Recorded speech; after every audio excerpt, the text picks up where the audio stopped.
নমস্কার।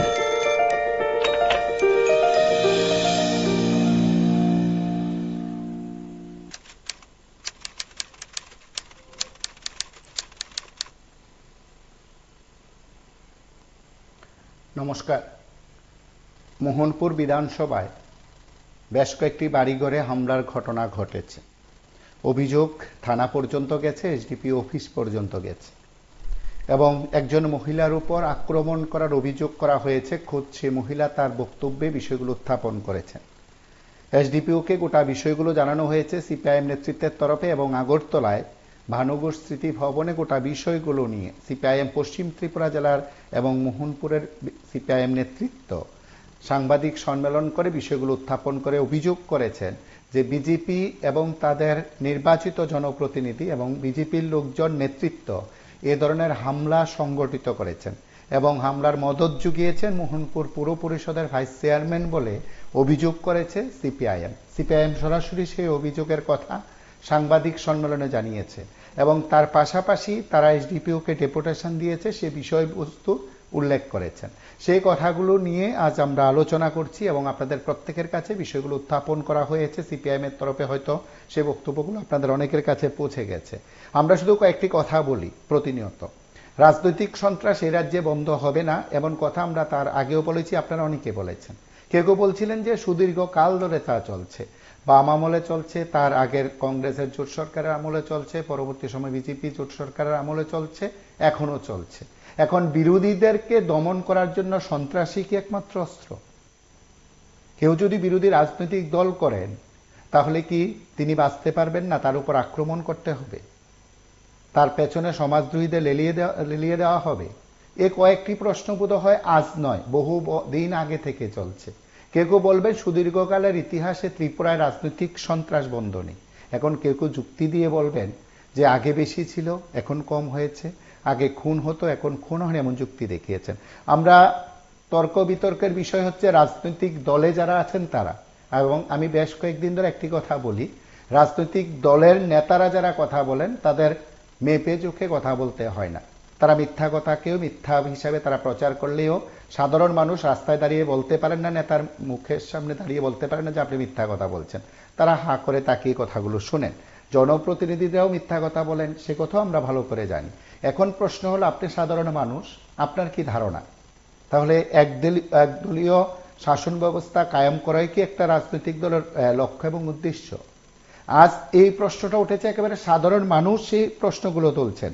তারা একটা রাজনৈতিক দলের কর্মসূচিতে যেতেই পারেন, কি অপরাধ রয়েছে? 2018 সালের আগে নিশ্চয়ই কেউ কর্মসূচিতে গেছেন বিজেপিতে, কেউ লুকিয়ে গেছেন, কেউ সাহস করে সামনের সারিতে দাঁড়িয়ে গেছেন এবং আগরতলায় সমাবেশ হয়েছে, মোহনপুরে জনসমাবেশ হয়েছে এবং আমরা দায়িত্ব নিয়ে বলছি, আমরা PV24 মোহনপুরের একটি কর্মসূচি 2016-17 সালে, 2-3টা কর্মসূচি 2016-17 সালে আমরা লাইভ অনুষ্ঠান সরাসরি মোহনপুর থেকে দেখিয়েছি এবং সেখানকার বিজেপির কর্মসূচিতে যারা যারা ছিলেন এবং তৎকালীন সময়ে যারা বিজেপির জন্য নিবেদিত প্রাণ ছিলেন তারা অনেকেই তা বিশ্বাস করবেন যে সেই সময় সরাসরি কোনো লাইভ অনুষ্ঠান করার ক্ষেত্রে আমরা PV24 সেই সময় এই কর্মসূচিগুলো উল্লেখ করেছি এই কারণে যে এই রাজ্যে বামেরা ক্ষমতায়, বিজেপি রাজনৈতিক শক্তিতে শক্তি বাড়াচ্ছে, মোহনপুরও শক্তি বাড়াচ্ছে। আমরা সেই দৃষ্টিভঙ্গি থেকে শুধু একটি বিষয় উত্থাপন করেছি, কোনো দলের পক্ষে নয়। সে কথাগুলো সেদিন রতনবাবু হয়তো মঞ্চে ছিলেন না, তার ভাবশিষ্য যারা মঞ্চে ছিলেন তারা হয়তো সেদিক থেকে উপলব্ধি করতে পারেন। এখন প্রশ্ন হলো, সেই সময় যদি বামেদের ক্ষমতাকালে বিজেপির সেই কর্মসূচি হতে পারে, তাহলে এখন বিজেপির ক্ষমতাকালে বামেদের কেন কর্মসূচি মোহনপুর বিধানসভায় হতে পারবে না?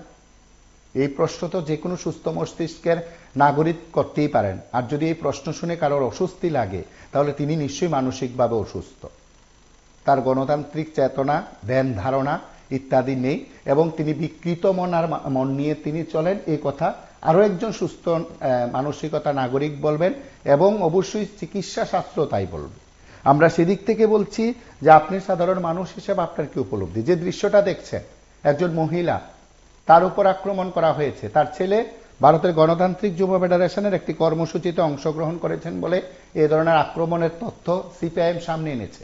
এবং আমি যখন আপনাদের সঙ্গে কথা বলছি, আপনার সঙ্গে বা আপনাদের সঙ্গে যখন কথা বলছি, সিপিআইএম নেতৃত্ব যখন সাংবাদিক সম্মেলন করলো, তার আগে সিপিআইএম এর বিধায়ক সহ প্রতিনিধিরা যখন ডেপুটেশন দিল, ঠিক তখন পর্যন্ত এখন পর্যন্ত এই অভিযোগের ভিত্তিতে বা অভিযোগের পরিপ্রেক্ষিতে বিজেপির কোনো বক্তব্য অন্তত আমাদের কাছে আসেনি, আমার কাছে আসেনি, সংবাদ মাধ্যমে আসেনি, আমাদের PV24 আসেনি, প্রতিবাদী কলম, প্ল্যানেট ইস্টে আসেনি। সুতরাং আমরা সিপিআইএম এর অভিযোগকে এই আয়োজন থেকে আপনাদের প্রত্যেকের কাছে আমরা তুলে ধরেছি। আপনারা কথা বলুন।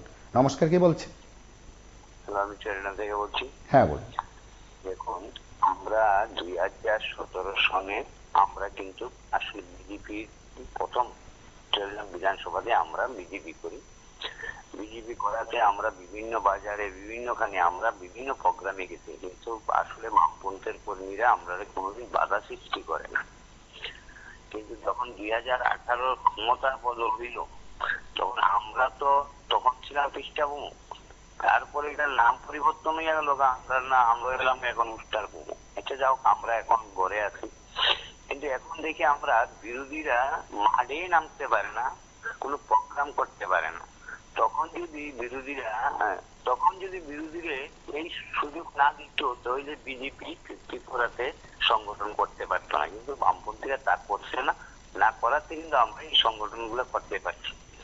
কিন্তু দেখা গেল এখন যারা নতুন করে বিজেপিতে জয়েন করার পর আমরা দেখি এখন বিরোধীরা কথা বলতে পারে না, কোনো প্রোগ্রাম করতে পারছে না। আর মাননীয় মুখ্যমন্ত্রী, বর্তমান মুখ্যমন্ত্রী এখন শুধু মিথ্যার উপরে আশ্রয় নিয়ে আসছে। আমরা দেখছিলাম গতকাল চ্যানেলে যে তাইনিয়ার বর্দোয়ালি বিধানসভার মধ্যে একটা লোক দোকান কিনাচ্ছে, দোকান তালা দিয়ে রাখছে, দোকান খুলতে পারে না, ডিসেম্বর 13 তারিখ তালা দিচ্ছে। কিন্তু দেখা গেল মাননীয় মুখ্যমন্ত্রী হইতেছে মাফিয়া মুক্ত এবং আইন প্রশাসন সুশাসন ত্রিপুরাতে চলছে। মাননীয় মুখ্যমন্ত্রী আসলে চোখ ভালো করিয়া মিথ্যাবাদী যে মুখ্যমন্ত্রী এখানে প্রমাণিত হয়। তাইনের বিধানসভাতে যদি এই ঘটনা ঘটে, আর সারা ত্রিপুরা রাজ্যের অবস্থাটা কোন জায়গায় আছে, এটা আমরা সাধারণ মানুষ যারা আছি আমরা বলতে পারি। সেই যেই দলের নীতি নাই, যেই দলের আদর্শ নাই, সেই দলের বিরোধী মানুষ থাকলে পরে মানুষের যে বিরোধী সরকার পক্ষ যদি ভুল করে, ভুলগুলা বিরোধীরা ধৈর্য তুলে। কিন্তু এখন যে অবস্থা চলছে, বিরোধীরা যাতে সরকারের ভুলগুলা না ধরতে পারে, যার ফলে বিরোধীর প্রোগ্রামে আক্রমণ, বিরোধী মিটিং করতে পারতো না, মিছিল করতে পারতো না। যদি মিছিল মিটিং করে বিরোধীরা তাদের যে কুকীর্তি এগুলা প্রকাশ করে দিব। কারণ এই তারা কইছিল 2018 আগে যে আমরা ক্ষমতা এলে প্রথম বছরে প্রথম ক্যাবিনেটে 340 টাকা রেখার মজুরি করা হবে এবং 10,323 জন্য স্থায়ী সমাধানের ব্যবস্থা করা হবে এবং অনিয়মিত কর্মচারীরা নিয়মিত করা হবে। এই সমস্ত প্রতিশ্রুতি দিয়ে, মিথ্যা প্রতিশ্রুতি দিয়ে ত্রিপুরাতে ক্ষমতা এসে এখন বিরোধীরা প্রোগ্রাম করলে সেই মিথ্যা প্রতিশ্রুতির কথা মানুষকে জাগ্রত করবে, যার ফলে যেই মানুষ যাতে জাগ্রত না হইতে পারে তাদের এই কৌশল হাতে নিচে মাননীয় মুখ্যমন্ত্রী বিভিন্ন সন্ত্রাসবাদীকে হাতে রেখে। তো এই সন্ত্রাসবাদী দিয়া দেশ কোনোদিন চলতে পারে না, বেশিদিন চলতেও পারতো না। সামরিক 2-10 বছর চলতে পারবো, কিন্তু একদিন সন্ত্রাসবাদ দমন হবে। কিন্তু তখন দেখা যাবে মুখ্যমন্ত্রী কতজনকে আটকে রাখতে পারে, এটুকুই বলা।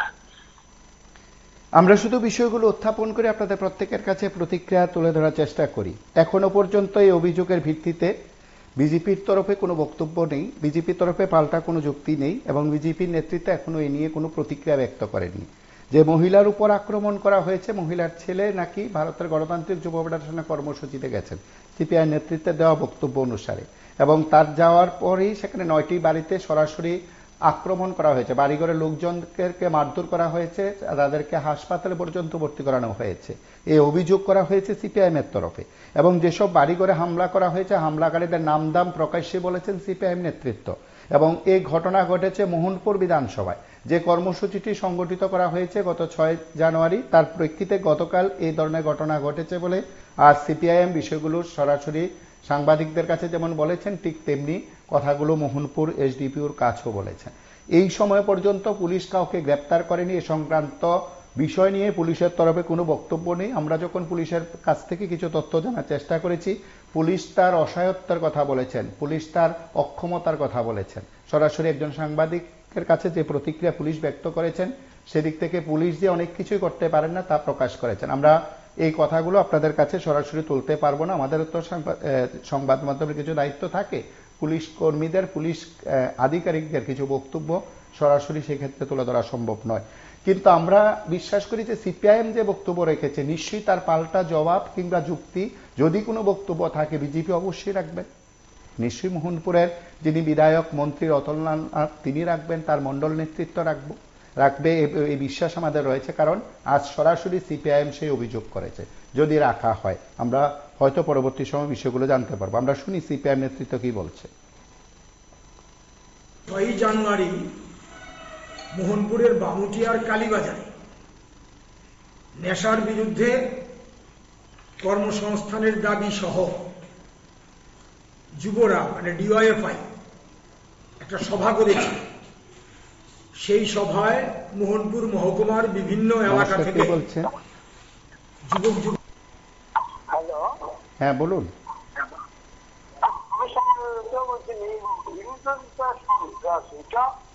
আপনি বলছেন এটা আগেও যখন সিপিএম শহরে ছিল তখন বিরোধী দলের উপরে সব সন্ত্রাস হইল, এখন বিজেপি সিপিএম কংগ্রেসের উপরে আজকে মোহনপুরে যে ঘটনা ঘটছে তার পরিপ্রেক্ষিতে এখন পর্যন্ত বিজেপির কোন নেতা নেত্রী বা উদ্যানার্য মন্ত্রী কোন বক্তব্য নেই। কি বক্তব্য দিব? অনেকেই কাজ করে যে এখন যারা ক্ষমতায় থাকেন তারা অন্য কিছু অত্যাচার করবো, আপনাদের চোখ দেখাইতে পারেন, ভালো থাকেন, তারপরে যদি আপনার সজাগ হয় রাজ্যের ভালো হইব, ভালো থাকবেন। নমস্কার।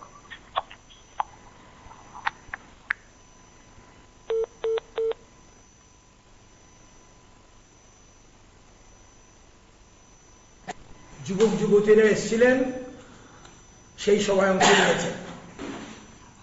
সেই সভাতে আপনাদের সাংবাদিকদের মধ্যে যারা গেছেন তারা ছবি তুলেছেন এবং সেই ছবি প্রচার মাধ্যমে আসে। কোনোভাবে সেই ছবি সংগ্রহ করেছে বিজেপির দুর্বৃত্তরা, বিজেপি আশ্রিত দুর্বৃত্তরা মোহনপুরে। এই ছবি দেখে যারা সভাতে এসেছিল মোহনপুর থেকে, তাদের বাড়ি ঘরে পরদিন সকাল 10টা থেকে 2:30-3টা পর্যন্ত, অপরাহ্ন পর্যন্ত ব্যাপক সন্ত্রাস করে। 9টা বাড়িতে যায়, 9 জনের উপরেই শারীরিক নির্যাতন করে, মোবাইল ছিনিয়ে নেয়, অকথ্য গালিগালাজ করে। 7 তারিখের ঘটনা। এবং এই ঘটনা ঘটানোর সময় যারা নেতৃত্ব দিয়েছে তারা সেই এলাকার পরিচিত সমাজদ্রোহী, সবাই তাদেরকে এই নামেই চেনে, এই তাদের পরিচয়। এর মধ্যে রয়েছেন মোহনপুর পুর সভার ভাইস চেয়ারম্যান, তার প্রশ্রয়ে তার নির্দেশে এই সমস্ত কার্যকলাপ করেছে। আমরা সবার নাম ধাম বলবো এখানে। এবং এই কেন্দ্রটি রাজ্যের একজন মন্ত্রী, তিনি এই কেন্দ্র থেকে জয়ী হয়ে মন্ত্রী হয়েছেন। ওই মোহনপুর বিধানসভা কেন্দ্রের মধ্যে গাঁজার চাষ মাত্রাহীন, সবাই জানে, গোটা রাজ্যে জানে এটা। নেশা বিরোধী যুব জমায়েতে কেন তারা এসছে সেই এলাকা থেকে? বিজেপি অফিসে যেতে হবে, মারধর করার পরে হুমকি দিয়ে যায়। এবং যাদের বাড়ি ঘরে গিয়ে আক্রমণ করেছে তারা হলেন চিত্তরঞ্জন দেবনাথ, জগৎপুর, রাখাল রুদ্রপাড়, জগৎপুর, সুব্রত দেবনাথ, তারাপুর কাইলরি বলে একটা জায়গা, পাড়া, সেখানে তার বাড়ি থেকেই শুরু করেছে আক্রমণটা। সাবিয়া খাতুন, একজন নারী, প্রচন্ড মারধর করেছে তাকে। আমার কাছে ছবি আছে, আপনাদের দেখাবো, ভিডিও আছে, দেখাবো আমি আপনাদের। সাবিয়া খাতুন, তিনি আহত। তার ছেলে জাগির মিয়া, তাকে এমন ভাবে মেরেছে তাকে জীবিতে পাঠাতে হয়েছে। জাগির মিয়াকে, তাদের বাড়ি হচ্ছে ফকিরমুড়া, এই পরিবারটি। পূজা গো, তার মোবাইল ফোন ছিনিয়ে নিয়েছে। এই মেয়েটি কলেজে পড়ে, বামপন্থী পরিবার, কাঁঠালতলি তাদের বাড়ি। তার মোবাইল ছিনিয়ে নিয়েছে। সুভাষ দেবনাথ, গোপালনগরে বাড়ি, মারা হয়েছে তাকে বাড়ি থেকে। বৃহস্পতি তাঁতি, গোপালনগর টি গার্ডেনে বাড়ি, তাকে মেরেছে, খুব মেরেছে। তার ভাই ভরত তাঁতি, তাকেও মেরেছে গোপালনগর টি গার্ডেন। গোপালনগর একটা জায়গা, গোপালনগর টি গার্ডেন একটা জায়গা। টি গার্ডেন এই দুই ভাই বৃহস্পতি তাঁতি, ভরত তাঁতি মার খেয়েছে, আক্রান্ত হয়েছে। আর সুভাষ দেবনাথ গোপালনগরে আক্রান্ত হয়েছে। এই হচ্ছে নজর। পাড়াগুলি যে যে পাড়াতে তারা গিয়ে, অন্তত আমার কাছে যে খবর, আমাদের কাছে যে খবর, 50 থেকে 60টি কমপক্ষে মোটরসাইকেলে মানে জন হবে, মানে যারা গেছে আক্রমণকারীর সংখ্যা, তারা গিয়ে একটা আতঙ্ক ত্রাস সৃষ্টি করেছে। জগৎপুরে, কাইলুরিতে, শনিতলা, ঘোষপাড়া, ফকিরপুরা, গোপালনগর, গোপালনগর টি গার্ডেন, এই পাড়াগুলির মধ্যে, এলাকাগুলির মধ্যে সন্ত্রস্ত করেছে বাইক বাহিনী। এরা দীর্ঘদিন ধরেই মোহনপুর এলাকাতে, গত 6 বছর 6.5 বছর ধরে মোহনপুরে গণতন্ত্র নেই, মানে প্রশ্নই নেই। মোহনপুরে ভোট হয় না, লুট করে। মোহনপুরে সিপিআইএম অফিস খুলতে পারে না। মোহনপুরে আমরা সভা করতে পারি না। আর মোহনপুরের যিনি বিধায়ক, তিনি এখানে বসে বসে বিভিন্ন সময়ে বড় বড় কথা বলেন। তার একেবারে ডান হাত বা হাত যারা আক্রমণকারী, সবাই চেনে।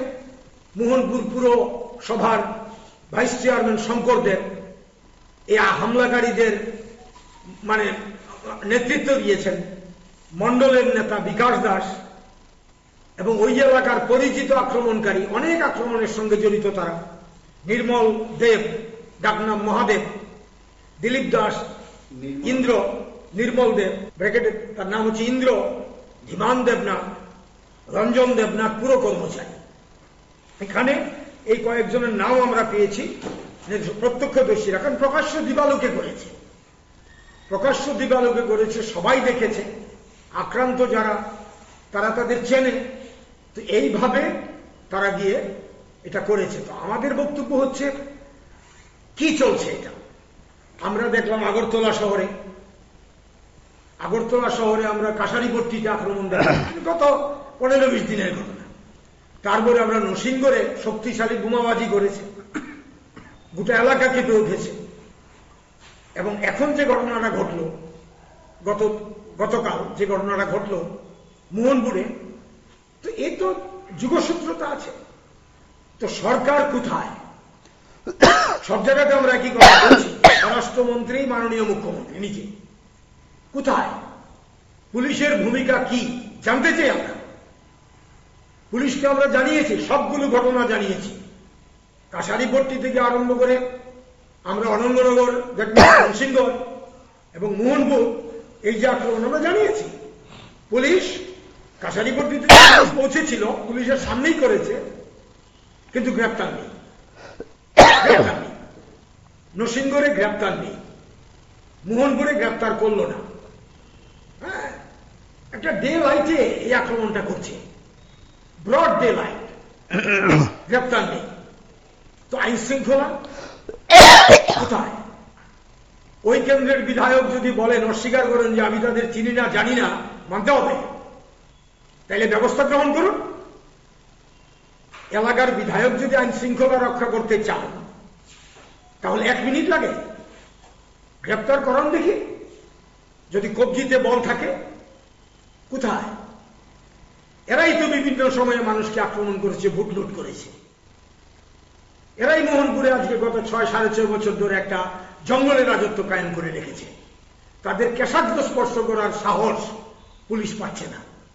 কেন? পেছনে বড় হাত না থাকলে, শক্তিশালী মস্তিষ্ক না থাকলে, পলিটিক্যাল ব্যাকিং না থাকলে, রাজনৈতিক প্রশ্রয় আশ্রয় না পেলে এরকম করতে পারে? এরকম করা সম্ভব না। পুলিশ কেন গ্রেপ্তার করছে না? পুলিশের কোমরের জোরটা নেই কেন? আমাদের প্রশ্ন তো সেখানে। কাজে আমাদের দাবি হচ্ছে, অবিলম্বে এই ধরনের সন্ত্রাস বন্ধ করতে হবে। সন্ত্রাস যারা করেছে, সন্ত্রাসী, দুষ্কৃতী, তাদেরকে গ্রেপ্তার করতে হবে। শুধু গ্রেপ্তার নয়, শাস্তির ব্যবস্থা করতে হবে, কনভিকশন চাই আমরা। আর যাতে ঘটনার পুনরাবৃত্তি না ঘটে এটা আমরা চাই। মিটিংয়ে যেতে পারবে না, ডিওয়াইফআই এর মিটিংয়ে আমি যেতে পারবো না, কৃষক সভার মিটিং করতে পারবো না, সিআইটিউর মিটিং করতে পারবো না, সিপিআইএম এর মিটিংয়ে যেতে পারবো না। এটা কোন দেশে আছি আমরা? কোন দেশে আছি আমরা? গণতন্ত্র পুরোপুরি হত্যা করলে পরে যা ঘটে এটাই হচ্ছে আজকে ফ্যাসিস্ট সুলভ সন্ত্রাসের চেহারা। আমরা যে বলছি এটাই হচ্ছে, এটাই করেছে। কালীবাজারে মিটিং এসছে, ছবি দেখে তাদেরকে বাড়ি ঘরে আক্রমণ। গোটা রাজ্যের জনগণকে আমরা বলতে চাই, এই বিজেপি একের পর এক এইভাবে শান্তিপূর্ণ পরিবেশকে বিঘ্নিত করছে, আক্রমণ করছে, গণতন্ত্র নিধন করছে, নেশাগার বাড়িরা প্রশ্রয় পাচ্ছে, কাজ দিতে পারছে না জীবনকে। বড় বড় কথা, 50,000 বেকারের চাকরি দেবো, কোথায়? 6, 6.5 বছর, 7 বছর তো হয়ে যাচ্ছে, কি চাকরি দিয়েছে? কোথায় চাকরি? শিক্ষিত বেকাররা আজকে রাস্তায় রাস্তায় ঘুরছে। বিজেপি যারা করে তাদের মধ্যেও তো খুব আছে কথার খেলা, প্রতিশ্রুতি ভঙ্গকারী, প্রবঞ্চনা, প্রতারণা করেছে এই সরকার। এবং এই যে নেশা, তারা বলেছিল নেশামুক্ত ত্রিপুরা, জর্জরিত নেশায় একটা পরিবার উজাড় হয়ে যাচ্ছে। বলছি আজকে যে বিষয়টা সরকার বিরোধীদের যে সন্ত্রাসটা, আসলে এটা সারা ত্রিপুরা রাজ্যের মানুষের জানে, কারণ এই সরকারের দলের নেতা নেত্রী সমেত সবাই জানে। বিরোধীরা তো প্রতিনিধি ছিল, কিন্তু বিরোধীরাও সেটা শিক্ষার দরকার আছে, তাদের থেকে বোঝার দরকার ছিল। কারণ বাম সরকারও তো 25 বছর ছিল, কিন্তু 25 বছর পরে যাওয়া আসলে 2018-তে 2024 বছর হলো ত্রিপুরাতে আসলো। কিন্তু সবাই শিকার দরকার আছে। এইভাবে যদি সারা ত্রিপুরা বিরোধীর উপর হামলা যদি প্রতিনিয়ত ঘটে থাকে, বিরোধীরা কোথাও প্রোগ্রাম করতে পারবে না, বিরোধীরা তাদের বিধানসভা এলাকায় যেতে পারে না। আমরা দেখলাম উদয়পুরের মাধ্যমে 2018 সালে যত ভূমি, তার ট্রেনের মধ্যে একটাবার যেতে পারেনি, যেতে পারে গিয়েছে 7 বার না আক্রমণ হয়েছে। কিন্তু এটা একটা আসলে ত্রিপুরা রাজ্যের একটা পুলিশ প্রশাসন এবং প্রশাসনের একদম একটা মানে কি নিন্দনীয় ঘটনা। ত্রিপুরা রাজ্যের পুলিশ প্রশাসনটা একদম নির্বিকার হয়ে গেল। কারণ আসলে একটা দলের জলবাস হয়ে যায়, কিন্তু সেটা ভাবার বিষয়। 30 হলে আসামি গ্রেপ্তার হয়, কারণ 30 আসামি যদি গ্রেপ্তার হতো তাহলে ত্রিপুরা রাজ্যের বিজেপি সন্ত্রাস যারা হয়েছে কিন্তু তাদের মনোবল ভেঙে গেছে। কারণ তাদের মনোবলটা একটাই, আমরা যাই গন্ডম গরিব মানুষের বাড়ি পুরে দিই, পুকুরে দিই, মামলা হলে তো আমাদের অ্যারেস্ট থাকবে। কিন্তু তারা ভাবছে না বন্ধু, সেটা কোনো না কোনোদিন সেই বিচার হবে। আর পৃথিবী উৎপন্ন হয়েছে, শেষও আছে, সরকার আজ কাল নেই, প্রশ্ন হচ্ছে কালকে নয়। বামপন্থ 25 বছরে চলে গেল, কংগ্রেস 5 বছরে চলে গেল। এইভাবে সব সরকার ক্ষয়ক্ষতি সব উৎপত্তির পরে নিষ্পত্তি হয়, কিন্তু সেটা ভাবার বিষয় না। এইভাবে সারা ত্রিপুরা রাজ্যে যেভাবে সন্ত্রাস প্রতিনিয়ত চলছে, এখন পর্যন্ত কোথাও না কোথাও মানে বন্ধ নেই। কিন্তু আসলে ত্রিপুরা রাজ্যে যারা বিজেপি মন্ডলের নেতা বলুন, পঞ্চায়েতের বলুন, বিধায়ক বলুন, তারা সব একই দলের, একই বক্তব্য, জানো না 2 তারিখের বিজেপি, নাহলে 3 তারিখের বিজেপি, নাহলে কোনো স্পেশাল বিজেপি, এইভাবে তারা এড়িয়ে যায়। কিন্তু তারা প্রতিনিয়ত মানে সন্ত্রাসের মতন লাগিয়ে রাখে। তাদের পায়দা হলো এটা, ত্রিপুরার যে কোনো উন্নয়নের জোয়ার নেই। এইভাবে যদি লেগে থাকতে পারে তাহলে তাদের দলের ভারী হবে। ত্রিপুরার যে রাস্তাঘাটের উন্নয়ন নেই, বেকারের কর্মসংস্থান নেই, রেগার কাজ নেই, সমস্ত। কিন্তু এইভাবে যদি লেগে থাকতে পারে, কারণ একটা অংশ লেগে রেখেছে, বড় বড় কন্ট্রাক্টারি করছে, তারা কিছু টাকা দিয়ে যাচ্ছে, মদ খা নেশা করছে, বিরোধীর উপর আক্রমণ করছে, এইভাবেই করে চলছে। কিন্তু আমরা তো দেখি, কিন্তু তাদের ভবিষ্যৎ, আগামী প্রজন্মের ভবিষ্যৎ অন্ধকার। কারণ কোটি কোটি টাকা বাড়িয়ে নিয়ে যাচ্ছে এক পার্টি, আর যারা নিচের পিছু রয়েছে তারা কিন্তু সকালে দিলেও বিকালে সেই চলে গেল। কিন্তু এইভাবে কিন্তু আমরা আবেদন করবো পুলিশ প্রশাসনের কাছে, আপনারা সতর্ক ভাবে ঠিক মামলাগুলো গ্রহণ করুন, আইনগত ব্যবস্থা গ্রহণ করুন। সেটা যদি করেন তাহলে ত্রিপুরা রাজ্যে শান্তিও থাকবে এবং বিরোধী লীগও থাকবে। বিরোধীদের উপর যে হামলা হচ্ছে সেটাও অবিলম্বে বন্ধ হবে, কারণ তাদের মনোবলটাও ভেঙে যাবে। কারণ তাদের মনোবল এক জায়গাতে, আমরা কখনো গ্রেপ্তার হবে না, পুলিশ প্রশাসন গ্রেপ্তার করেনি, এই সোনার মামলা হয় না, তাদের মনোবল এই ওই জায়গাটার মধ্যে আমাদের বেশিগুলি আমরা মনে করি, আমরা তো দেখি। কিন্তু আসলে প্রশাসনের কাছে আমরা বিনীতভাবে আবেদন করবো, এই আপনারা আইনের পোশাক ইউনিফর্ম পরার পরে শপথ গ্রহণ দিনটা করে এসেছেন, তার থেকে সেই গ্রহণটা করুন। দল মত নির্বিশেষে আজকে এই দল থাকবে, কালকে সেই দল থাকবে, সেটাই স্বাভাবিক। কিন্তু আইনের জায়গার মধ্যে থাকবে, হাকিম লড়ে যাবে, কিন্তু চেয়ারটা থাকবে। কিন্তু আমরা চাই প্রশাসনের কাছে আইনের গতি প্রশাসন এই সংলাপগুলো গ্রহণ করুন। যারাই করতে দুর্বল পাশে থাকুন, সেটা আমরা বিরোধী করুন না।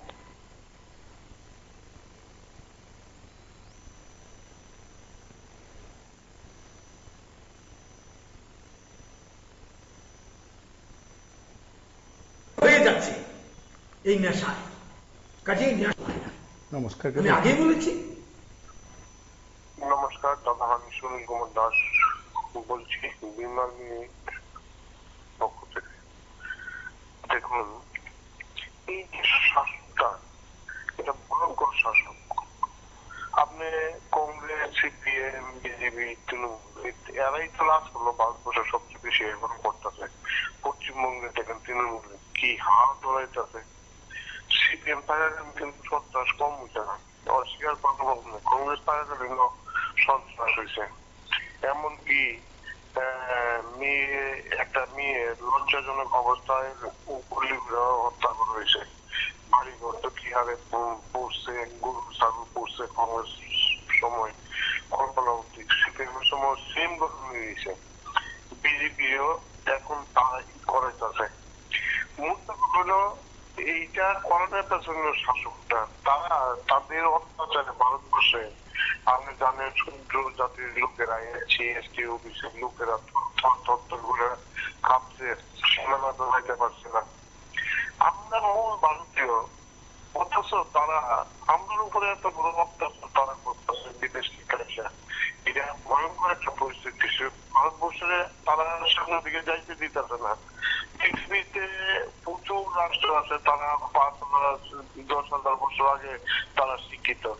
আর আমরা ভারতবর্ষে দেখেন তারা 200 বছর আগে শিক্ষার দিকে আগাইতে দিছে না। তাহলে শিক্ষা যদি মানুষ না আগাইতে পারে, শিক্ষা যদি ব্যবস্থা বন্ধ থাকে, তাহলে তো মানুষ অন্ধয়া থাকার সমান। তারপরও তাদের উৎসাহের, এখন তো কিছু কিছু মানুষ আমরা শিক্ষা দীক্ষা পাইছি, আমরা গুরুজনরা আন্দোলনের কারণে মহাত্মা জ্যোতিবা ফুলে, মাতা সাবিত্রী বাই, ফুলে গুরুচাঁদ, বাবা সাহেব আম্বেদকর, ওনারা আন্দোলনে আমরা কিছু শিক্ষা দিচ্ছি। তাদেরকে একটু ভয়ের আশঙ্কা নাই যে এখন তো সুরসুরি আরম্ভ হয়ে গেছে তাদের বিরুদ্ধে? তাদের যে ইতিহাস আমরা তো প্রচার করতে চাইতেছি, পুরোপুরি ইতিহাসটা ভারতবর্ষে আমরা যদি পৌঁছাইতে পারি, তারা কত সন্ত্রাস করে আমরা আটকাইতে পারবো। তখন তাদের হাল অবস্থা কি তারা কি জানে না? তার কাজেই এটির লেগে দায়ী। কিন্তু আবার আমরা এই সংঘ দাঁড়াবে, সংঘ পরিবর্তন তারা দায়ী, কিন্তু সমান পরিমাণে দায়ী। সিপিএম এর নেতারা বলুন, কংগ্রেসের নেতারা বলুন, বিজেপির নেতারা বলুন, ছেলেমেলারা কি করবো, বেকাররা কি করবো? তারা তা এইভাবে সন্ত্রাসী করছে। একটা শ্রেণীর পক্ষ নিয়ে আরেকটা শ্রেণী হত্যা করেছে, বারবার হত্যা করেছে। ভারতবর্ষের মূল নিবাসী যে হারে হত্যা হয়েছে তাদের শাসনে, রাজরাজারে ব্যবহার করে, জমি ব্যবহার করে অত্যাচার করাইছে এই মনুবাদী RSS কট্টর ব্রাহ্মণ যারা, তারা আজকেও তারা এড়ি করে যাচ্ছে। তাদের ভয়ের কি একটু আশঙ্কা নাই যে এই সমস্ত আমরা কি করতেছি দেশটাতে? শিক্ষা দীক্ষা বিভিন্ন ভাবে আমরা পিছিয়ে রাখতেছি, সন্ত্রাস, শোষণ, ভয়ঙ্কর পরিস্থিতি তারা রূপে হয়েছে। তার সমর্থন আছে আমাদের নেতারা লোভে লালচে। আর যারা নেতা হইতেছে তারা তো ব্ল্যাকমেল করতেছে তাদের হাতে। কারণ সব দুর্নীতি জমাই দিয়েছে, চুরি করো, চামারি করো, সরকারি ব্যবস্থা দিয়ে সব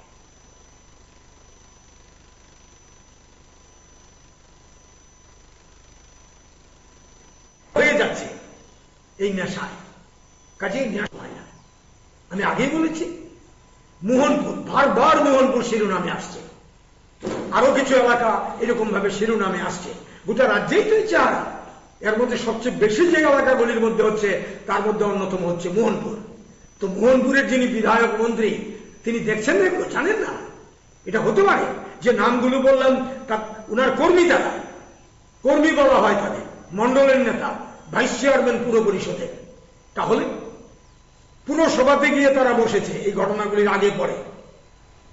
তো পুলিশ আজকে বিকেল চলে যাচ্ছে, 8 তারিখ, অ্যারেস্ট নেই। আমাদের নেতৃত্ব বিকেলে দুপুরের পরে গিয়ে আজকে ডেপুটেশন দিয়েছে, এসডিপিওর নিকট এসডিপিও কথা দিয়েছেন ব্যবস্থা গ্রহণ করবেন। আমাদের মহকুমা সম্পাদক এখানে আছেন সুদীপ দেবনাথ এবং রাজ্য কমিটির সদস্য প্রণবদেব বর্মা আছেন, তারা বলবেন।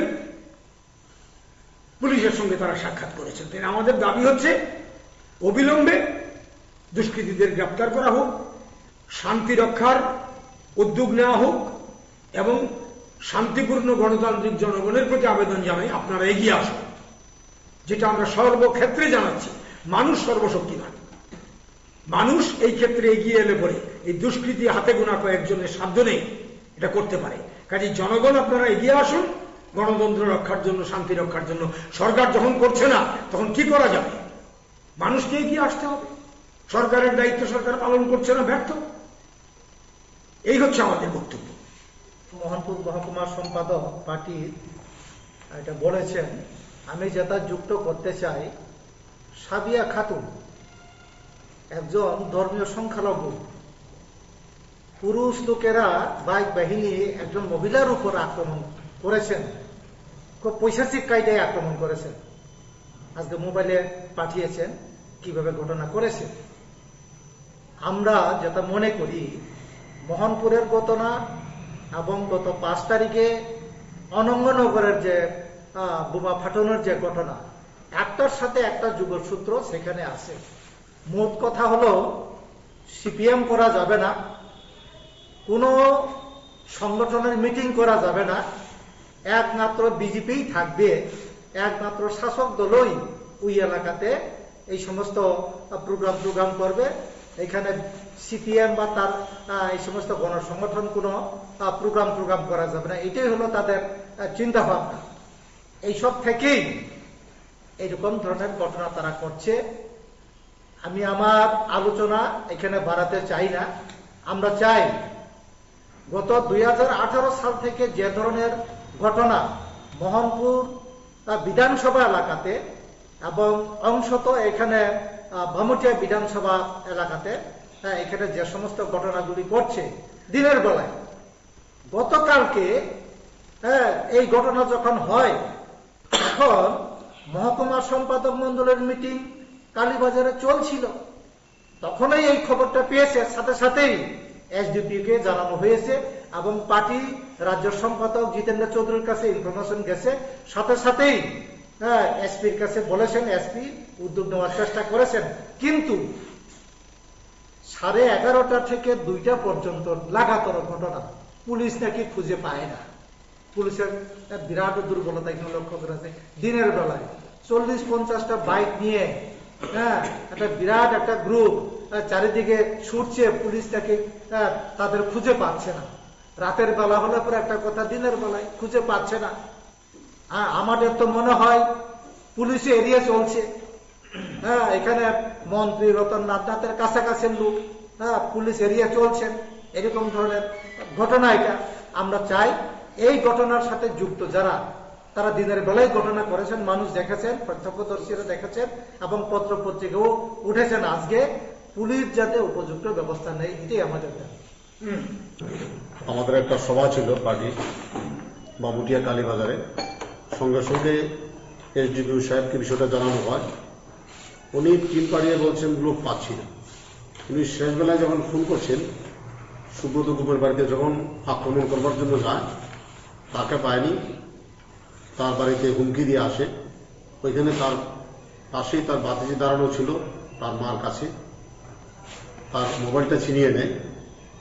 কাজেই এই ঘটনা জানানোর পর কোনো অ্যারেস্ট হয়নি। আমরা আজকে লিখিতভাবে বিকেল 3টায় মোহনপুরের মহকুমা পুলিশ আধিকারিকের কাছে আমরা যাই, মিলিত হই যুব সংগঠন এবং আমরা পার্টির সিপিআইএম মোহনপুর মহকুমা কমিটির পক্ষ থেকে। উনি বলছেন যে আমি 2টা টিম পাঠিয়েছিলাম, পরবর্তী সময় তো আর এগোয়নি। তো এখন আমরা, আপনারা যখন কাগজ দিয়েছেন, আমরা দেখব, চেষ্টা করব কতটা করা যায়। আমরা বলছি নাম দিয়ে মামলা করতে সাহস পাচ্ছে না যারা আক্রান্ত তারা। তো আপনারা শতপ্রণোদিত মামলা নেই, আপনারা তো জানেন, খবর নিয়েছেন বলে। হ্যাঁ, অনেক বাড়িতে আমরা গেছি, খবর নিয়েছি, ঘটনা সত্য জেনেছি। আমরা চেষ্টা করছি কি করা যায়। আমরা এই বিষয়গুলো দেখব। যে 3টা বাড়িতে হুমকি দিয়েছেন। একটার নাম হচ্ছে একজনের সুজিত দেবনাথ জগৎপুর, তারপর সুজিত দেবনাথ জগৎপুর বাড়ি, সুব্রত গুহ উনি ডিওএফএ মোহনপুর মহকুমা কমিটির সভাপতি, তার বাড়ি হচ্ছে কাঁঠালতলী। জিতেন্দ্র দেব গোপালনগর, ওনার বাড়িতে হুমকি দিয়েছেন, উনি অবসরপ্রাপ্ত একজন শিক্ষক। আর একজন হচ্ছে জওহরলাল দেবনাথের বাড়িতে তালা দিয়েছে জগৎপুরে। এই হচ্ছে অবস্থা, এইগুলা চলছে। এখন আরো হুমকি দিয়েছে, অনেকের বাড়িঘর ভেঙে চুরমার করে দেবে বলেছে। তাদের পরিবারের লোকদের যাদেরকে গিয়ে পায়নি তারা তাদের সঙ্গে দেখা করতে হবে, নতুবা তাদের পরিণতি খারাপ হবে, এরকম হুমকি এখনো চলছে। এগুলো আমরা মহকুমা পুলিশ আধিকারিককে বলেছি, উনি বলছেন দেখবেন।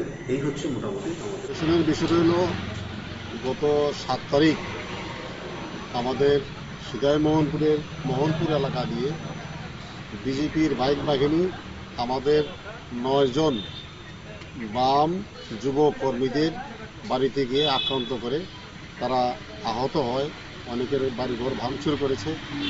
একটা কলেজ পড়ুয়া ছাত্রীর মোবাইল ছিনতাই করে নিয়ে গেছে। 3 জনের বাড়িতে গিয়ে হুমকি দিয়েছে, 1 জনের বাড়িতে তালা লাগিয়ে দিয়েছে।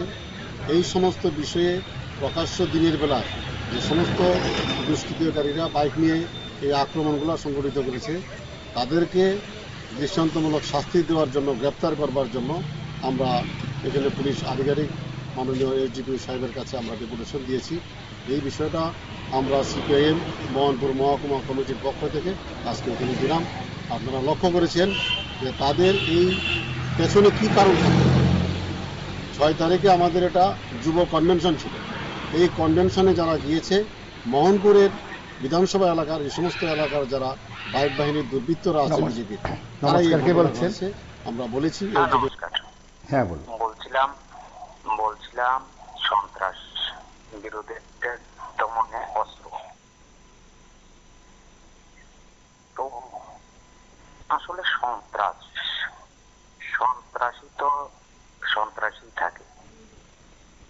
এটা আজকে হয়তো বিজেপি আছে, গতদিন সিপিএম ছিল, এর আগে মধ্যে 5 বছর কংগ্রেস ছিল, এর আগে 10 বছর সিপিআইএম ছিল। তো সন্ত্রাসীটা যারা সন্ত্রাসী করে তারা শুধু লুটপাটের জন্য সন্ত্রাসটা করে। কোথায় কি আছে, লুট করতে হবে, আমাকে বাইক নিয়ে বেরোতে হবে, ওখানে যদি আমি চেহারাটা দেখাই তাহলে আমার ওজনটা বাড়বে, এরকম মানসিকতা নিয়ে অনেকেই অনেক কথা বলে। তা আসলে সত্যি ঘটনা হলো আমরা যে বাংলাদেশ মানে আমাদের পাশাপাশি রাষ্ট্র ওরকম চলছে, কিন্তু তারাও কৈলাসহর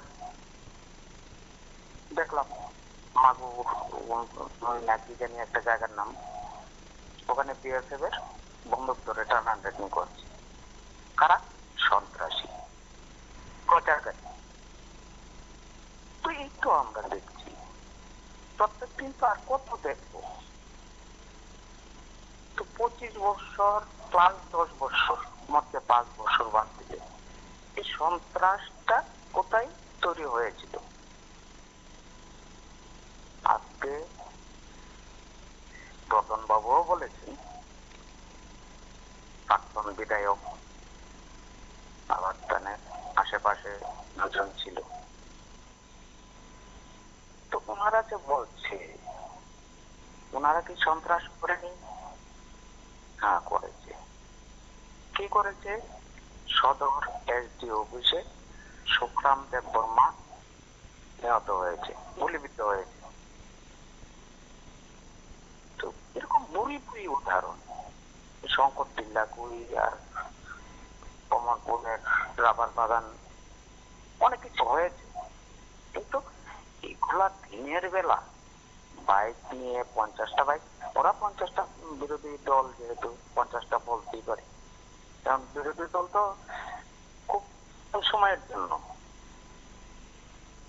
দীর্ঘ সময় ছিল একটা দলই, ওই দলটার লোকগুলোই আজকে বিজেপিতে ম্যাক্সিমাম, অর্থমন্ত্রী বলুন, বিদ্যুৎ মন্ত্রী বলুন, শিক্ষামন্ত্রী প্রাক্তন যা আছে সবাই। তো মাত্র 5 বছর, এই যে 135 বছর আমরা কি পেয়েছি? আজকে পাহাড়ে গেলে পাহাড়ের অবস্থা কি? দমন করছে ওইভাবে। আগে বলতো 21 থেকে আমরা গণা শুরু করি, এখন কেন এত? রতন বাবুকে আমি কি প্রশ্ন করতে পারি না?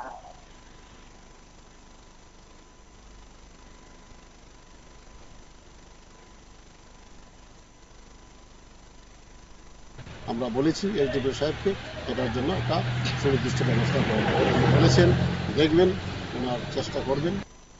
আজকে আমরা ডেপুটেশনে মিলিত হয়েছি কারণ আমার পূর্ববর্তী যিনি মহকুমা সম্পাদক বলেছেন, ব্যাপারটা হচ্ছে গিয়ে আমরা ডিওয়াইএফআই সারা রাজ্যব্যাপী বিভিন্ন মহকুমাতে মিছিল, কনভেনশন আমরা করছি রাজ্যে বেকারদের কর্মসংস্থানের দাবিতে, রাজ্যে আইন শৃঙ্খলা ফিরিয়ে আনার জন্য এবং নেশার যে বিরুদ্ধে আমরা স্লোগান তুলেছি।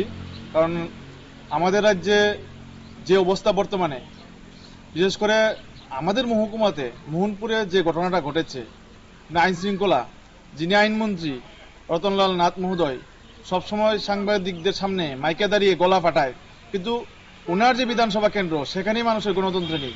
মানুষরা তারা কি অন্যায় করেছে? যারা বাড়িতে কালকে আক্রমণ হয়েছে তারা গিয়েছিল একটা প্রোগ্রামে, ডিএফ-এর কনভেনশনে যাওয়াতে তাদের বাড়িতে এরকম আক্রমণ। শুধু কালকেই যে ঘটেছে এরকম না, সারা বছর 2018 সালে যখন বিজেপি সরকার প্রতিষ্ঠা হয় রাজ্যে, তখন থেকে আক্রমণ যে শুরু হয়েছে এখনো চলছে মোহনপুরে। কিন্তু মোহনপুরের যে উনি বয়োজ্যেষ্ঠ লিডারশিপ থাকা সত্ত্বেও ওনার এরিয়াতে এরকম একটা ঘটনা ঘটছে, কিন্তু ওনার কোনো প্রতিক্রিয়া নেই। ওনার বিধানসভা এলাকার মানুষ এরকমভাবে মার খাচ্ছে, মাফিয়া রাজত্ব মোহনপুরে কায়েম করে রেখেছে, ওনার কোনো বক্তব্য নেই। তো তার জন্য আমরা ধিক্কার জানাই। আমরা তার জন্য ডিএফ এবং পার্টি যৌথভাবে আমরা দেখুন, পুলিশের ভূমিকা বলতে পুলিশকে জানানো হয়েছিল সিআইপিএসকে, কিন্তু যখন জানানো হয়েছিল তখন সঙ্গে সঙ্গে যায়নি। কিন্তু আমরা যখন এসডিপি সাহেবকে বলেছি তখন সঙ্গে সঙ্গে উনি পদক্ষেপ নিয়েছেন, সেক্ষেত্রে ওনার ভূমিকা আমরা দেখেছি। কিন্তু সিধাই থানা থেকে যেরকমটা আমরা পাওয়ার কথা ছিল সেরকমটা আমরা পাইনি। এই ঘটনায় আপনাদের কতজন কর্মী আহত হয়েছেন? আপনারা শুনলেন, সেখানে নেতৃত্ব সরাসরি গেছেন, কথা এসডিপির সঙ্গে দেখা করেছেন, কথা বলেছেন এবং আগরতলায় ভানুগড় স্মৃতি ভবনে সাংবাদিক সম্মেলনে সিপিআইএম নেতৃত্বের যে অভিযোগ ছিল তার প্রেক্ষিতে এখনো অবধি পুলিশ কোনো ব্যবস্থা গ্রহণ করেনি, নেতৃত্ব আরো একবার জানিয়েছেন। তার সঙ্গে আমরা একটি বিষয় সেখানে উত্থাপন করলাম, যদিও এই অভিযোগ, সিপিআইএমের এই অভিযোগ এখনো অবধি বিজেপি খণ্ডন করেনি। বিজেপির তরফে কোনো প্রতিক্রিয়া কিংবা বক্তব্য নেই। পাল্টা কোনো বক্তব্য কিংবা প্রতিক্রিয়া থাকবে কিনা সেটা সময় বলবে। তবে রাজ্যের একাধিক জায়গায় বিরোধীদের উপর আক্রমণের ঘটনার অভিযোগ বরাবরই বিরোধীরা করে থাকেন, কিন্তু সাধারণ মানুষ যখন অভিযোগ তোলেন তাদের রাজনৈতিক অধিকার সেখানে খর্ব করা হচ্ছে, তখন যারা সুশাসনের কথা বলেন, গণতন্ত্রের কথা বলেন, তারাই বোধহয় তার প্রকৃত উত্তর দিতে পারেন। আজ এ পর্যন্তই। নমস্কার, শুভরাত্রি।